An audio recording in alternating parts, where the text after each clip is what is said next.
barometer amal kita saleh tak salehnya di salat kita. Bila salat kita ikhlas dan sesuai dengan sunnah Nabi SAW, maka insya Allah amalan yang lain mengikuti. Ini aktivitas ini membantu saya di akhirat atau akan menyulitkan saya di akhirat? Kalau seandainya perbuatan itu ternyata akan menyulitkan kita di akhirat kelak, tinggalkan perbuatan itu. Anta ni'mal jund. Kamu adalah sebaik-baik prajurit. Coba lihat. Kamu adalah sebaik-baik prajurit. Maka tujuannya adalah menghancurkan kehidupan rumah tangga.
خلاص لا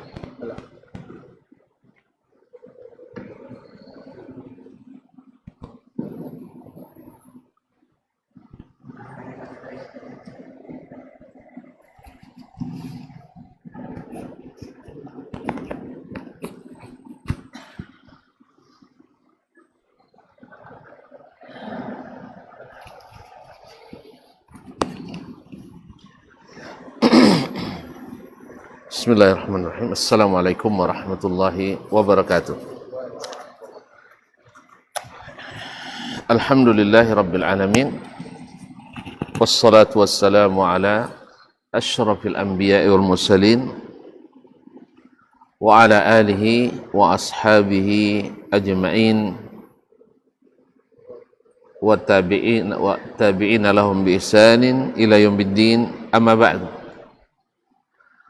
فأوصي نفسي وإياكم أيها المسلمون بتقوى الله عز وجل فإنه قد فاز المتقون. يا أيها الذين آمنوا اتقوا الله حق تقاته ولا تموتن إلا وأنتم مسلمون. Bapak dan Ibu, saudara-saudara dan saudari jemaah Masjid Al-Muhajirin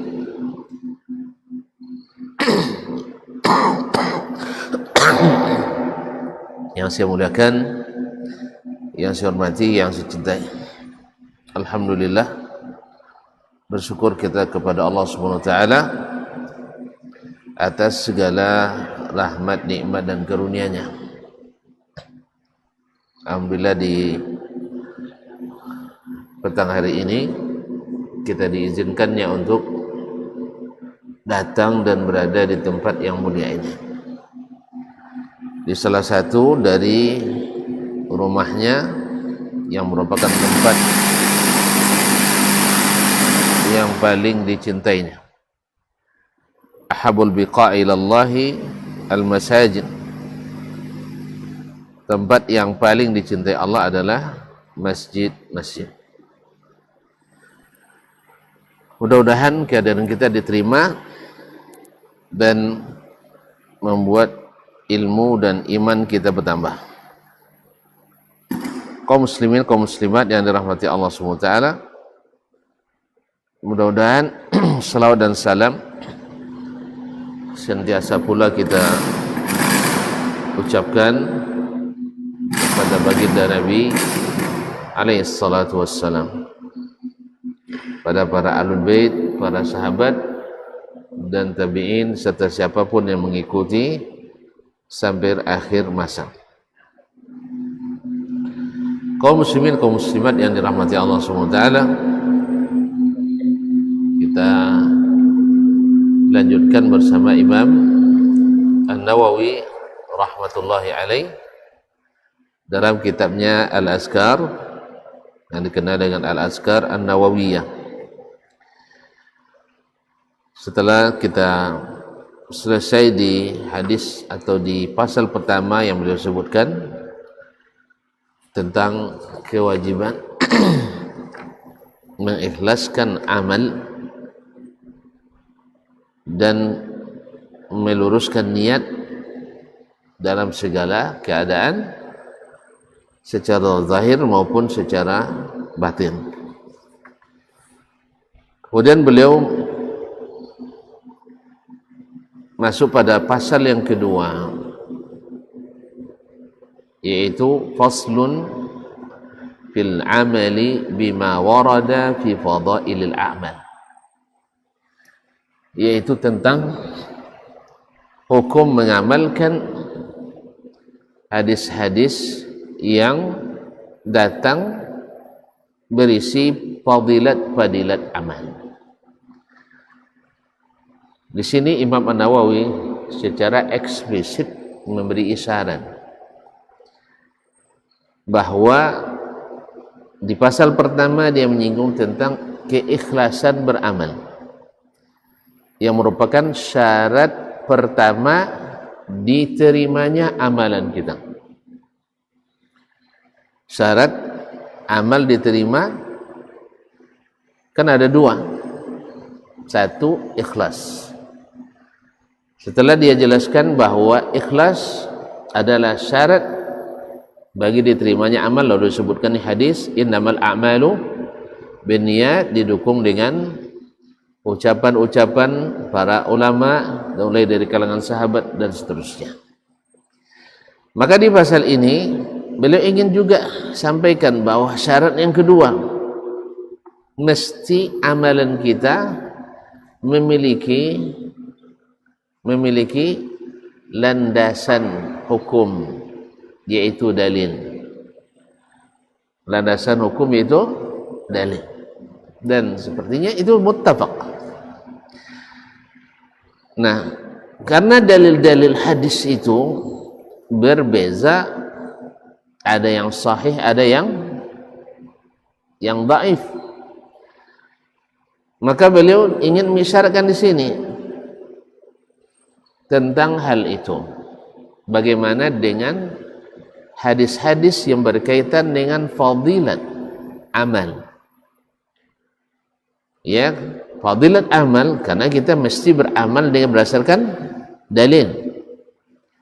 Nah, bagaimana dengan hadis-hadis yang berkaitan dengan fadilat amal yang tidak sahih dari Nabi alaihi salatu wassalam? Ini ingin beliau sebutkan di sini. Kalau tentang syarat sahih semuanya sepakat bahwa hadis sahih mesti diterima dan diamalkan sebagai syarat kedua bagi diterimanya amal. Kalau saya selalu mengistilahkannya dengan SK. Amalan tanpa SK tidak cair gaji. Kemudian ini kan ada turun SK lagi nampaknya. Pemilihan kepala daerah, ada pemilu sini, ada panitia KPPS-nya, ada SK-nya. Kalau ada SK cair dana. Sebab ada perintah. Tapi kalau tidak ada SK-nya, tidak ada perintahnya, landasan hukumnya, maka tidak ada cair gaji, sah? Dan itu juga berlaku pada agama, dan justru itu lebih hati-hati. Sebab Nabi pastikan siapa yang mengamalkan amalan tak ada dasar perintah kami, amalannya ditolak. Sahih?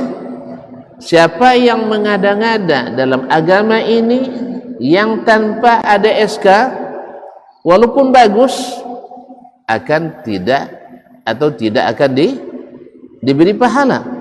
Kan ditolak. Kalau ditolak kan ada pahalanya. Mardudun alaih. Cobalah nanti antum ikut bantu-bantu panitia pemilu tapi tidak masuk dalam SK. Walaupun mungkin lebih banyak kerjanya dari yang dapat SK. Pas pencairan minta gaji, dikasih. Antrian antum, antri lama lah 3 jam antrian. Saya sejak semalam nunggu sini Pak katanya. Iya, nama anda tidak ada dalam SK, maka tidak cair dana, tidak cair pahala, tidak cair gaji. Oh, saya kerjanya lebih banyak dari yang pakai SK. Iya, kami tidak butuh yang lebih banyak, kami butuh ada surat perintah untuk melaksanakan tugas itu, ada perintah untuk melaksanakan amalan itu. Ini di kalangan sahabat ijma' ini, ya, bahwa amalan yang dilakukan kalau ingin berpahala mesti ada dalil Al-Quran dan sunnah Nabi SAW. Cuman mereka khilaf bila dalil dari hadis itu tidak sahih.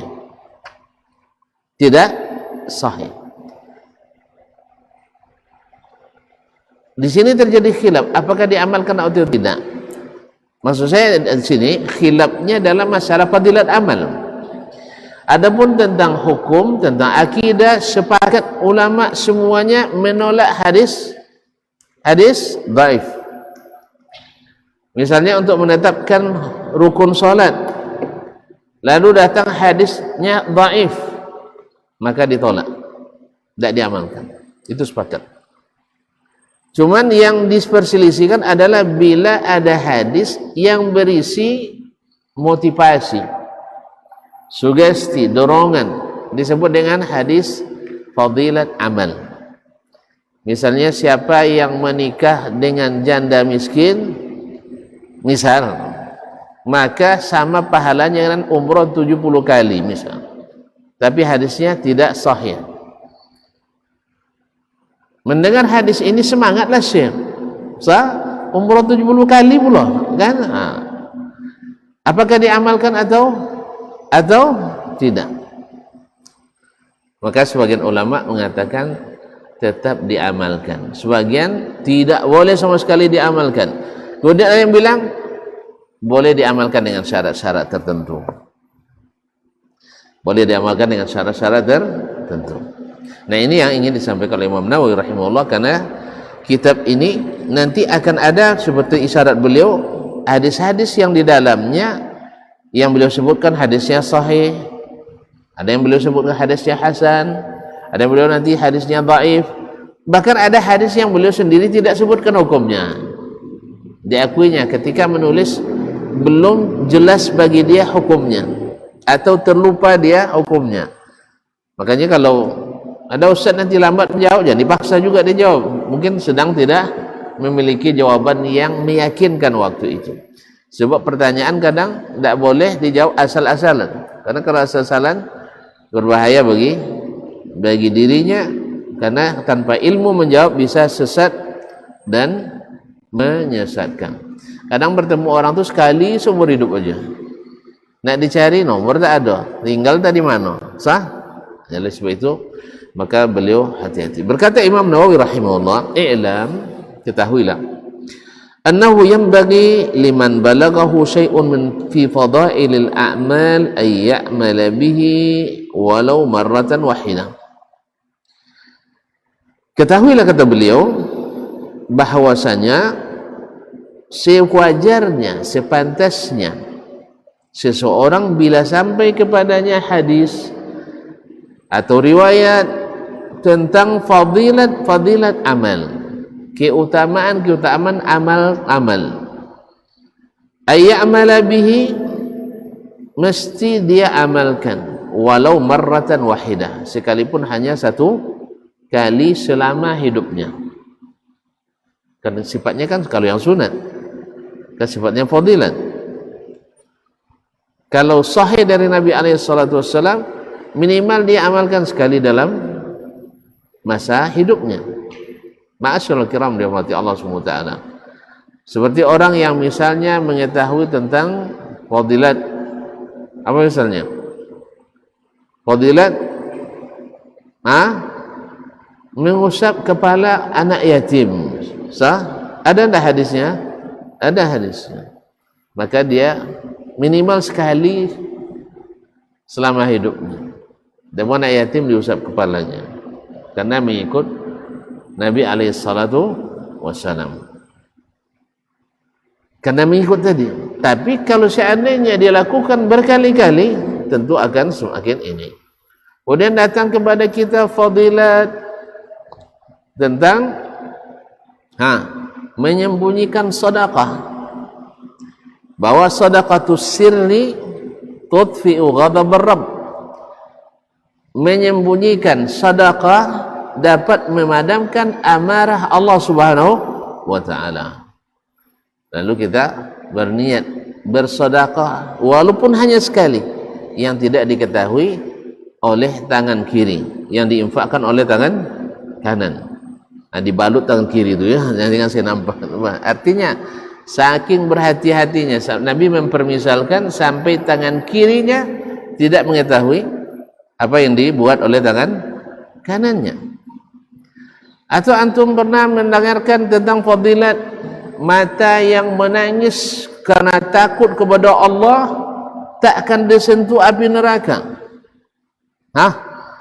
Lalu antum mengingat Allah di waktu tidak dilihat orang lain, atau antum menangis tanpa diketahui oleh orang lain. Diriwayatkan ada sebagian ulama atau sebagian orang saleh setiap malam dia menangis sampai basah mantelnya, tapi istri sebelahnya tidak menyadarinya. Mungkin tabalolo kan? Artinya begitu dia merahasiakan amalnya sampai istri sendiri tidak tahu dia menangis semalaman.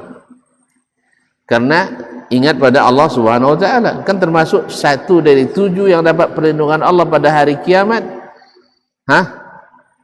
Rajulun zakarallaha khalian fafadat ainah. Seseorang yang mengingat Allah dalam keadaan sendiri dan berlinang air matanya, rindu pada Allah, karena dia tahu bahwa man ahabba liqa Allah ahabballahu liqa'ah.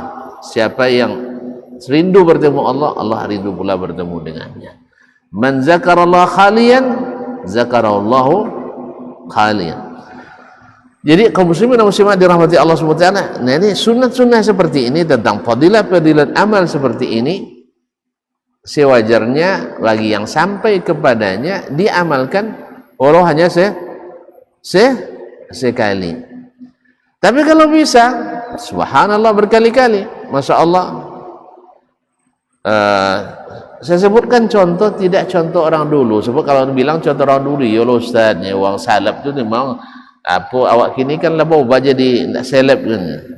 Ya kita sekarang tak, kalau bersedekah tak bisa sembunyi Ustaz, harus dikomprehensi perskan. Soalnya nanti kalau enggak, nanti orang tak tahu kita sedekah, dia punya di celanya kita. Oh, ya kan? Bapak tu banyak duit tak ada bersedekah. Gitu ya.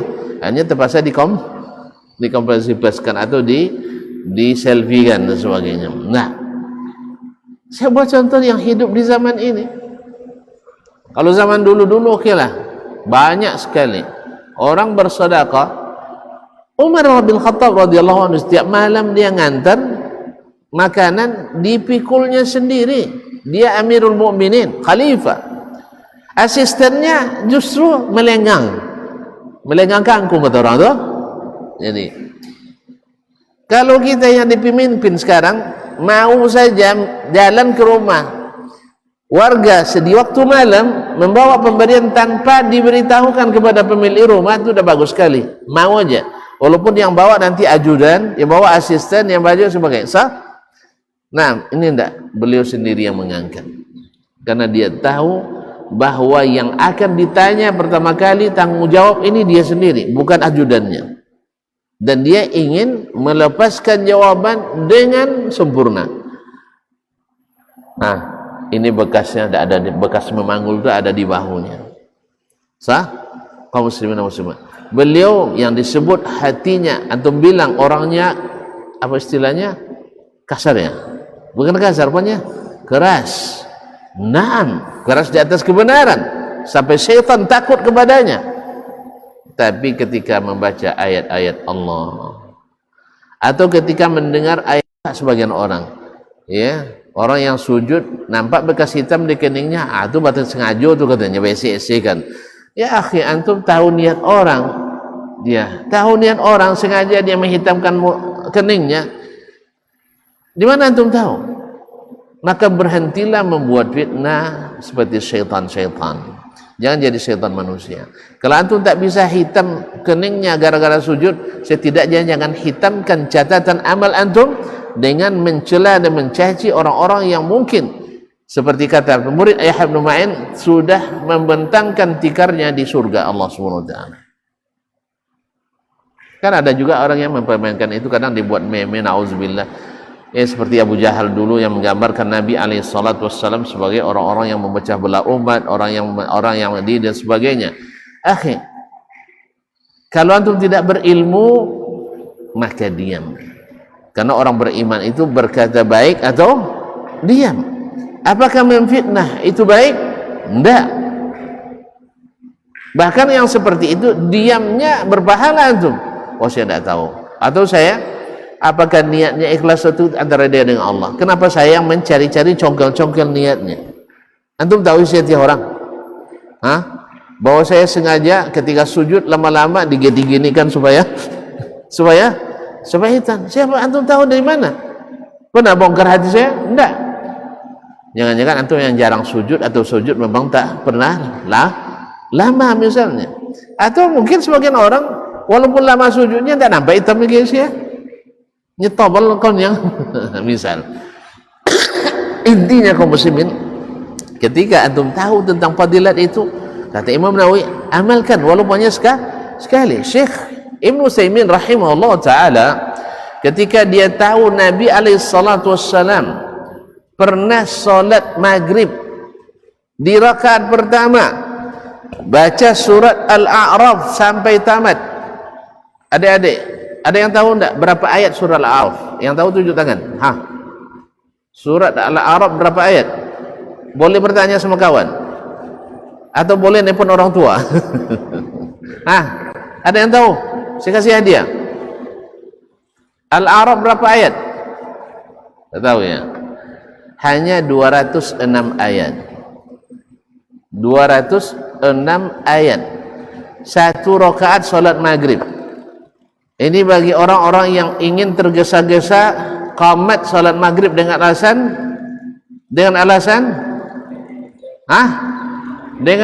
waktu maghrib pendek. Kan ini yang dulu sering dilakukan di kampung-kampung kita. Bahkan mohon maaf, ketika kita mendakwakan ini, sebagian dari ustaz-ustaz kita yang baik-baik, masya Allah, tidak usah dirubah-rubah itu, tidak usah dirubah-rubah, ya. Ya akhi, kalau bisa kenapa tidak? Kecuali antum ambil mikrofonnya, jangan komat dulu, itu tidak. Tapi kalau ilmu itu disampaikan, jangan alasannya Imam Ahmad ketika sholat di Baghdad didapatkannya orang tidak sholat sunat antara maghrib dengan isya, dia tidak lakukan. Iya, sebab tidak ada kesempatan. Tapi hadis itu didakwakannya atau tidak? Didakwakannya, dimasukkannya dalam kitabnya Al-Musnad. Dan ketika murid-muridnya belajar kepadanya Al-Musnad, dia bacakan hadis itu. Berarti disampaikan. Sampai berubah? Iya. Ketika rezim lain yang berkuasa, maka dilakukanlah. Antara azan dan qamat ada jedah menunggu. Kenapa? Karena sebagian besar umat, apalagi di masa kita, kapan mau bersiap-siap setelah dengar azan? Ada satu dua yang memang bersiap sebelumnya, ya, khususnya ibu-ibu, nenek-nenek. Tapi biasanya yang masih aktif bekerja, yang guru mengajar, yang dosen kuliah, yang pejabat rapat, pejabat kan kerjanya rapat kan, dan yang pemain berolahraga, kapan dia berhenti? Pas azan maghrib. Langsung qamat. Tentu dia bilang, tahuilah pelanya, tahuilah main bola. Akhirnya main bola tinggal 5 menit lagi, lanjutkan main bola dekat masjid pula. Jadi kadang-kadang orang Allahu Akbar bunyi bola di dinding masjid. Apa sebab? Yang tidak ingin nanti dia turun bunyinya. Tak juga di nanti. Lebih baik kita selesaikan dulu main bola kita. Terganggu lah mereka. Jadi benar kaum muslimin mengikut sunnah Nabi SAW itu membuat kita lurus dalam segala hal. Maka Syekh rahimahullah ta'ala ingin menerapkan fadilat ini. Lalu dia umumkan waktu cukup lama, tidak salah sekitar 2 atau 3 bulan diumumkan di masjid-masjid yang ada di kota Unaizah itu, diumumkan di mading-mading apa namanya, tempat-tempat pengumuman itu. Kemudian juga disampaikan dalam kajian beliau yang rutin di masjid itu, bahwa pada hari itu tanggal sekian kami akan mendirikan satu sunnah Nabi sallallahu alaihi wasallam, yaitu salat maghrib dengan surat Al-A'raf di rakaat pertama 206 ayat. Kalau sampai nak makan nikah malam tu jangan solat di sini. Ya, beliau memang sengaja pilih hari yang besoknya libur. Kalau hari besok libur, orang banyak pula nikah tu malam tu. Orang kalau di Arab Saudi atau di Arab pada umumnya mereka walimahnya malam hari. Walimahnya malam hari. Saya pernah jadi korbannya. Ketika pertama diundang, awak tidak nanya-nanya pula. Itu makanya kalau pakai ilmu kira-kira dan rasa-rasa kecewa. Apalagi kalau sudah ilmu kira-kira di dunia berharap pahala di akhirat, kecewanya di akhirat berbahaya. Kecewa di dunia masih bisa diobati, sah? Nah, makanya jangan dalam beragama jangan pakai kira-kira, pastikan SK-nya. Jadi kalau ada nanti yang mau ikut masukkan dalam SK biar dapat gaji, masukkan saya. Kaum muslimin dan muslimat dirahmati Allah. Jadi diundang oleh kawan walimah itu polima pertama yang saya hadiri. Jadi tidak ada nanya. Saya berpikiran, berasumsi, membayangkan bahwa nanti lepas isya makan besar, sah? Makanya saya sengaja lapar-lapar ke perut, tidak diisi sama sekali. Supaya apa? Banyak makan nanti. Kan awal-awal saya kan tidak suka makan kambing. Sampai di Arab Saudi 2 tahun, tahun ketiga baru bisa makan kambing. Ini kan bakal makan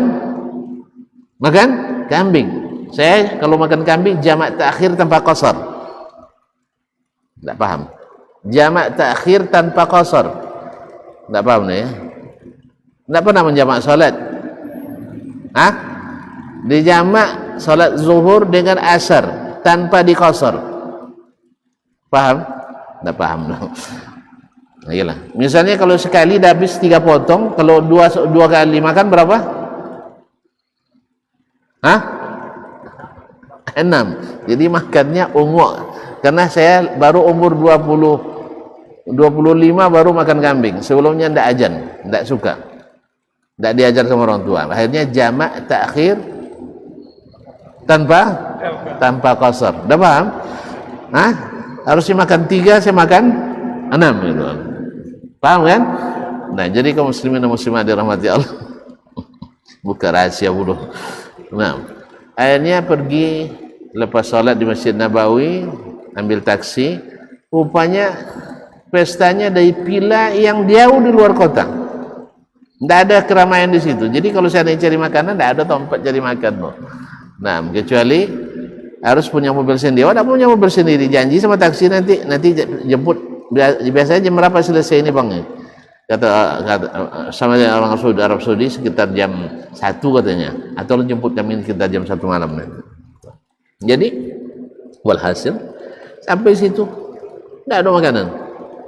Yang ada korma, teh, air, itu aja. Tengok-tengok tidak ada satu pun orang yang makan.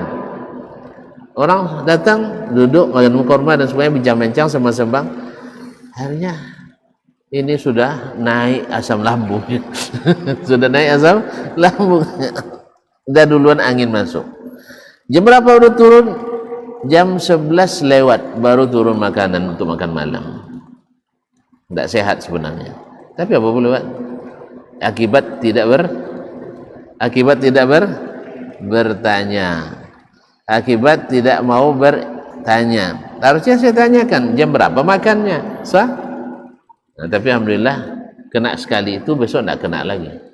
Pas diundang yang lain kali, lepas isya saya ke restoran dulu makan dulu. Nah, selepas itu baru berangkat pergi walimah. Pas diintake, pas mau turun makanan, kan jam 11. Awak makan dia habis isya jam 8 kan? Lumayan juga, sampai jam 11 pada 4 jam. 3 jam, udah mulai kosong dikit ya. Alhamdulillah. Tapi tidak banyak sekali kita makan di waktu itu. Jadi walhasil, kata Syekh, siapa yang ada hajat malam itu, jangan sholat di sini. Jangan sholat di sini. Subhanallah. Wih, rupanya ramai orang ikut. Subhanallah. Ilmu itu kalau sudah berkembang, orang ingin melaksanakannya. Bukan tambah sedikit. Makanya kaum muslimin di zaman Nabi SAW, ketika ilmu yang dominan bukan perasaan, bukan perdebatan, ketika sholat tarawih Nabi SAW semakin ramai jemaahnya. Di malam kedua semakin ramai, malam ketiga jemaah semakin ramai. Cuma Nabi sholatnya hanya sampai tengah malam, 12 lebih kurang berhenti Nabi. Para sahabat, ya Rasulullah kenapa berhenti? Lanjut terus. Kalau sempat di sini sampai tengah malam,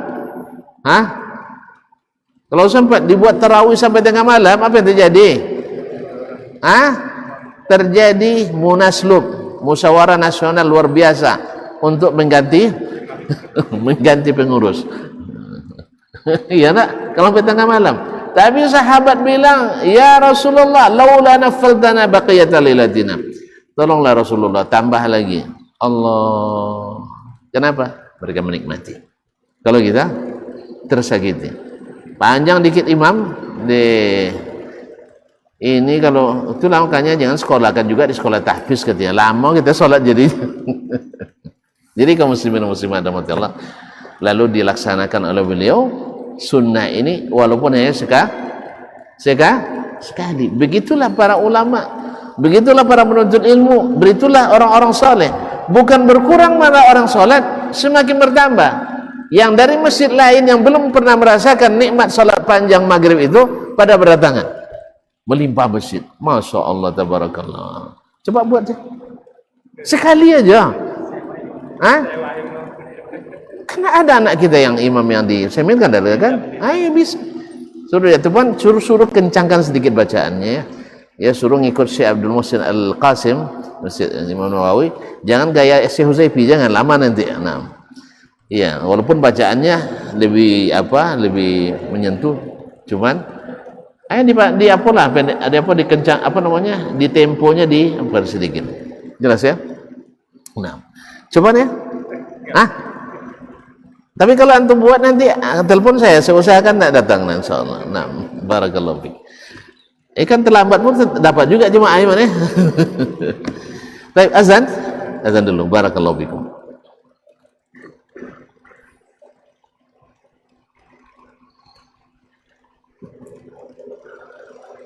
Allah.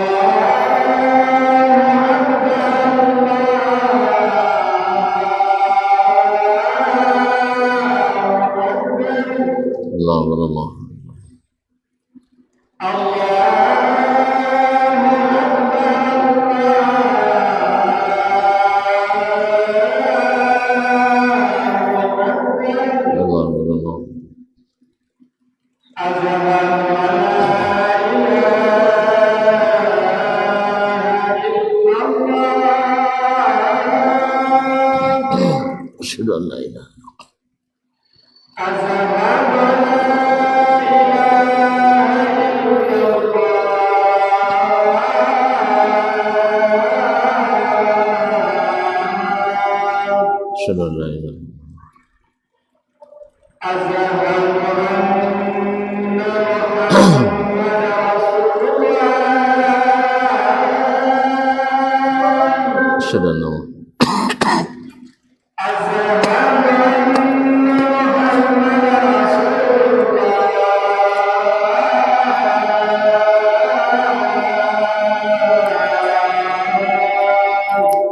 Asyhadu an la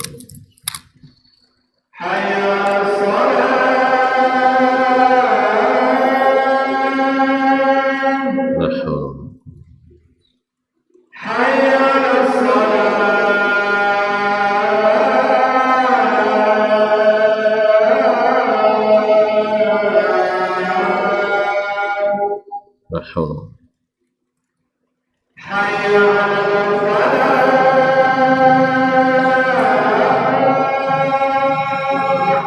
Allahu Akbar. اللهم رب العزيز والسلام والصلاة رضيت بالله ربا. Baik, kaum muslimin dan muslimat dirahmati Allah SWT. Jadi Imam mengatakan liyakuna min ahli, supaya dia termasuk orang yang tercatat melaksanakan min ahli dzalika tilka sunnah, pernah melaksanakan iya. Nah, wala yanbaghi lahu yatrukahu mutlaqan, jangan sampai dia meninggalkannya secara mutlak. Kan banyak tadi shadaqatus sir, atau misalnya menahan marah.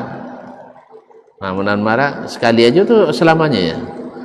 Ya bagusnya selamanya, tapi jangan sampai sekali pun tak pernah bisa menahan marah misalnya. Kaum muslimin dan muslimat.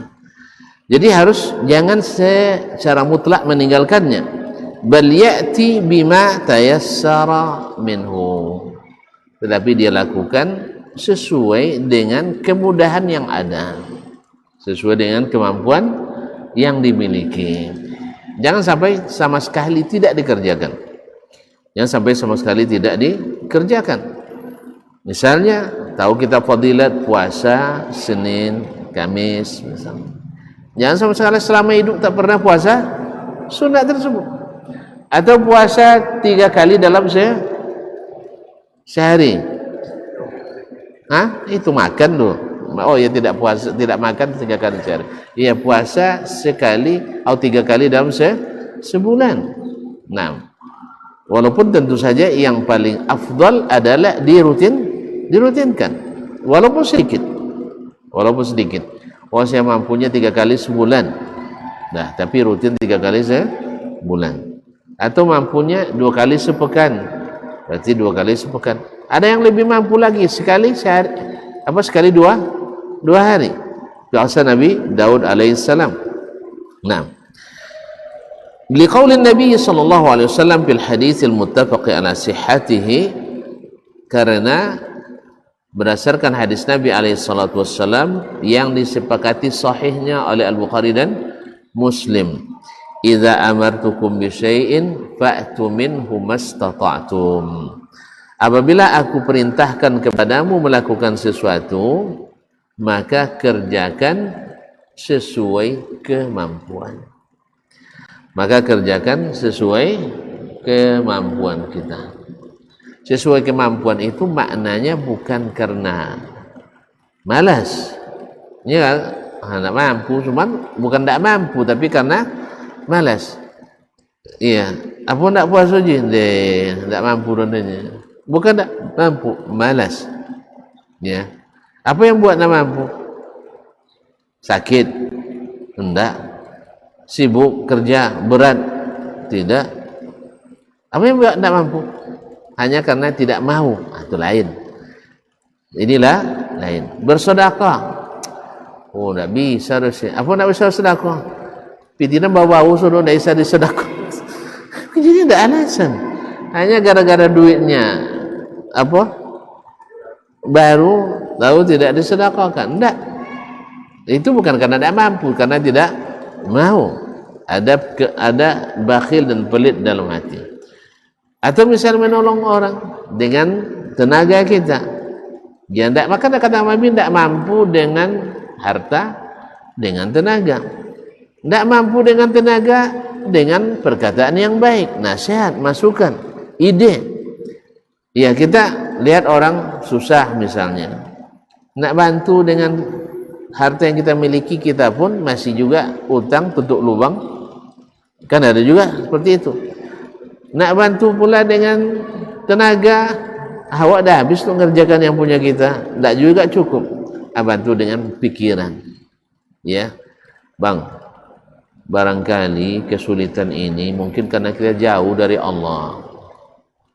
Padahal kan Allah yang memberikan rezeki. Innallaha war-razzaqu dzul quwwatil matin. Sesungguhnya Allah lah yang pemberi rezeki. Ini kita subuh, Masya Allah, sebelum subuh dah berangkat ke kebun, tapi tidak pernah singgah di rumah Allah Subhanahu wa Ta'ala. Padahal kita mengharap rezeki daripadanya.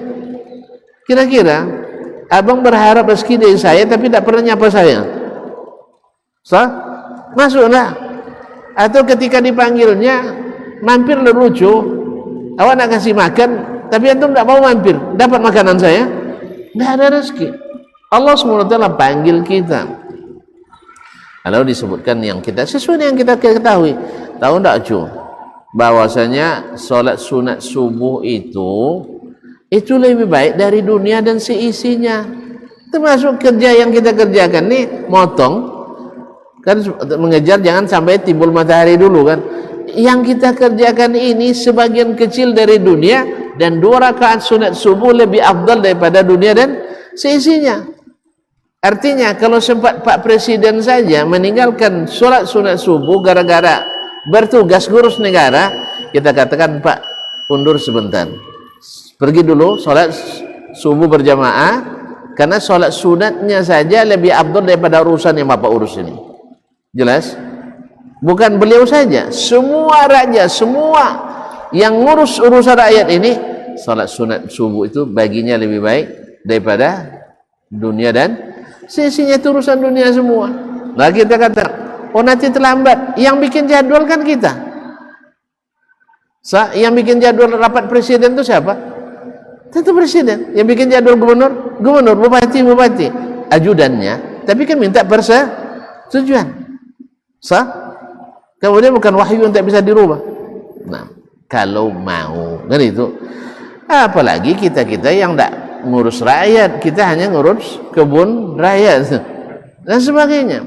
Maka barangkali lalu kita sampaikan nasihat seperti ini, mudah-mudahan itu dapat tempat di hatinya. Akhirnya walaupun misalnya tak berubah nasibnya, tetapi nasib ke akhiratnya berubah. Kan ini juga rezeki. Maunya kita ke rumah Allah, maunya kita sholat berjamaah, maunya kita mengaji agama, itu rezeki. Berugi sekali orang yang tidak mau mendekat ke rumah Allah ini, padahal dia mengharap rezeki dari Allah. Lah, buat saya berdoa kan di mana? Doa ada di kebun, doanya di kebun. Cobalah doa antara azan dan qamat di masjid ini, kan doanya mustajab. Atau doa ketika sujud kita, karena itu doa yang paling dikabulkan. Ya, atau berdoa menjelang salam di tahiyat akhir, itu doa yang juga dijanjikan. Nah, dan itu tidak mungkin diketahui kecuali dengan mengaji. Tapi kalau kita menjauhi, berpaling daripada mempelajari agama Allah ini, apa yang kita dapat? Yes ya? Mana kita dapat? Karena saya dengar-dengar dari jauh, lihat karena makanya kaum muslimin dan muslimat dirahmati Allah, kenapa orang berilmu yang mengajarkan ilmu lebih ditakuti syaitan daripada ahli ibadah? Sebab ahli ibadah tak merubah keadaan dia sendiri, kadang yang diamalkannya itu tanpa ilmu pula. Setan tambah senang, ayat itu lucu, zikir aja lah tahu, karena zikir acurun tak ikan temu Allah Ta'ala nanti samo yo nanti. Apa sebab? Karena kalau kita sembarangan mengamalkan tanpa ilmu, ditolak. Kan tadi kata Imam Nawawi, ikhlas boleh, ya memang syarat. Yang kedua mesti ada meski ada kan. Nah, kalau yang antum amalkan yang diperintahkan, bagus. Berarti ada dana cair. Tapi kalau tanpa SK, ya kita berharap mudah-mudahan dapat, sah. Tapi apakah dapat? Tidak. Sebab banyak ayat, banyak hadis yang memberitakan itu. Wujuh yawma idzin khashi'a amilatun nasibah tasla naran hamiyah. Wajah hari itu tertunduk lesu. Kenapa tertunduk? Menyesal. Kan ya, yang tertunduk itu biasanya siapa? Yang menyesal. Ketika ada pengumuman hasil ujian, yang berajin, yang memurajaah, yang mengulang pelajaran, kemudian aktif belajar setiap hari, hari itu wajahnya tertunduk. Hari itu wajahnya tertunduk. Enggak. Dia akan berharap. Karena mungkin namanya terpanggil di urutan-urutan pertama, sah? Dia tidak akan kecewa. Tapi yang tadi malas, yang tadi tidak mau mendekat, tidak mau merajaah pelajaran, dari awal itu sudah gitu deh. Sebab ketika ujian kemarin kebanyakan tidak pasti jawabannya, hanya berspekulasi. Rukun iman ada 19. Kenapa curi? Di sini curi 3, di sini curi 4. Akhirnya diakumulasikan rukun iman jadi karena dia tidak berilmu. Sah? Kok rukun iman jadi 19? Kenapa? Karena tadi dengar di sini kan dia nengok tuh, nomor 1 ini. Di sini lagi beda lagi bahasanya. Dikiranya karena bahasa yang berbeda, kiranya poinnya tambah. Tapi orang yang mengulang tidak ada. Disuruh pun dia, rukun iman 5, tidak, tetap 6. Ketika ada pengumuman dia bangga. Demikian juga ke ahlus sunnah, orang mengamalkan sunnah Nabi SAW, ketika hisab nanti dia percaya. Sebab jawabannya pasti, kau kerjakan kenapa? Ada SK. Tapi yang tidak mengikuti ajaran, yang tidak perintah Allah dan Rasul, kau kerjakan kenapa? Anu. Saya dengar Pak Sianu mengerjakan, saya kerjakan pula. Panggil Pak Sianu. Dari mana dapatnya? Anu juga semuanya. Akhirnya semuanya dianukan ke? Dianulir amalannya. Dan ini yang jelas kaum muslimin dan muslimat. Oleh sebab itu perlu kita senantiasa belajar, menambah ilmu yang tentu saja yang paling bagus adalah dari kitabnya para ulama. Dari para ulama. Di antaranya Masya Allah usulan Syekh, Masya Allah kitab Al-Azkar ini. Ini usulan yang bagus. Ini tidak ada saya mengajarkan di tempat lain, sini aja. Cuman sayang sekali sebulan cuma. Udah lupa pula yang kemarin. Baru masuk lagi. Tapi tak apalah daripada tidak. Ini berdasarkan perkataan Nabi SAW, kerjakan sesuai dengan kemampuan. Sekali seumur hidup tak mampu juga, akhirnya mustahil itu. Baik. Sebenarnya ada bagian yang ketiga di sini, yaitu hukum mengamalkan hadis dhaif, karena pembahasannya lumayan. Maka daripada nanti berkumpul pula pengurus kan. Jadi lebih baik kita cukupkan sampai di sini dulu. Sah? Kita cukup sampai di sini. Mudah-mudahan yang kita dengar, yang kita sampaikan bermanfaat di sisi Allah Subhanahu wa taala. Kebenaran semata-mata taufik dari Allah. Mudah-mudahan Allah terima. Kalau ada yang salah dan keliru, terlebih dan terkurang, maka itu adalah dari saya atau dari syaitan. Kepada Allah saya mohon ampunan, kepada tuan-tuan dan perempuan mohon dimaafkan, dan akan lebih baik lagi kalau ada masukan. Wabillahi taufiq wal hidayah. Terima kasih dan mohon maaf. Wassalamualaikum warahmatullahi wabarakatuh. Barometer amal kita saleh tak salehnya di salat kita. Bila salat kita ikhlas dan sesuai dengan sunnah Nabi SAW, maka insya Allah amalan yang lain mengikut. Ini aktivitas ini membantu saya di akhirat atau akan menyulitkan saya di akhirat?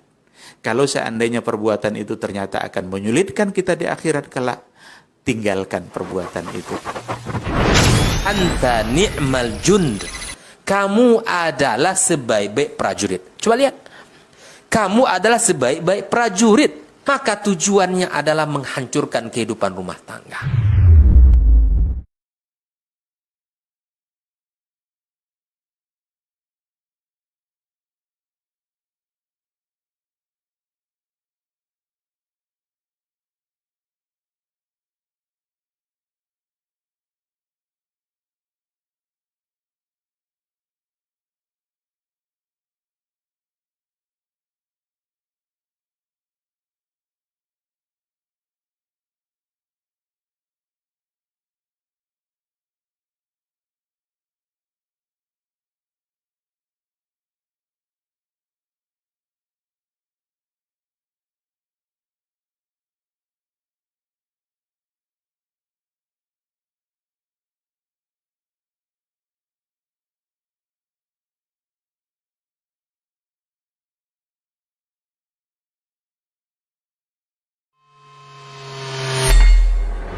Di para sahabat itu, kaum muslimin, yang terbayang bagi mereka itu adalah infak, yang terbayang bagi mereka adalah sebuah kebahagiaan, keselamatan di akhirat yang kekal dan abadi di sisi Allah tabaraka wa taala.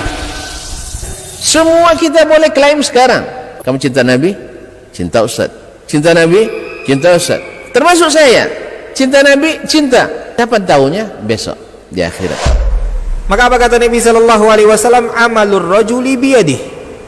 Penghasilan yang terbaik adalah pekerjaan yang dilakukan oleh seseorang dengan tangannya sendiri. Wa kullu bai'in mabrur. Dan setiap jual beli yang mabrur. Ini aktivitas ini membantu saya di akhirat atau akan menyulitkan saya di akhirat. Kalau seandainya perbuatan itu ternyata akan menyulitkan kita di akhirat kelak, tinggalkan perbuatan itu.